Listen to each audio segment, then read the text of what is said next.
জল নিয়ে যাব মোরা রে ভোলা বাবার মন্দিরে।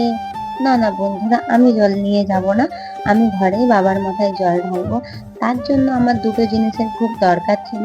সেই দুটো জিনিস আমি মিশোতে অর্ডার দিয়েছিলাম আর চলেও এসেছে। পার্সেলটা আগেই আমার মেয়ে ওপেনিং করে দেখে নিয়েছে, তাও আমি তোমাদের সাথে শেয়ার করব বলে ভিডিওটা স্টার্ট করলাম। তো দেখো, এই গামলাটা আমি নিয়েছি, যেহেতু এর মধ্যে বাবাকে রেখে বাবার মাথায় জল ঢালতে হবে, তাই এই গামলাটা আমার ছিল না, এটা খুবই দরকার ছিল আমার। তার জন্য আমি এই গামলাটা নিয়েছি। আর এর সাথে নিয়েছি আমি একটা ঘটি, ওর মধ্যে বাবাকে রেখে ঘটি দিয়ে জল ঢালবো। এই ঘটিটা আমি নিয়েছি, এই গামলাটা আর এই ঘটিটা। এই ঘটিটা খুবই ছোট এসেছে, কিন্তু কাজ হয়ে চলে যাবে। শ্রাবণ মাস যেহেতু চলে এসেছে আর সময় নেই, তাই আর এটা রিটার্ন করা সম্ভব না। তাই আমি এই ঘটিটাই রেখে দিলাম। এই দুটো জিনিস আমার খুব দরকার ছিল, আমি এই দুটো জিনিস বাবার জন্য নিয়েছি।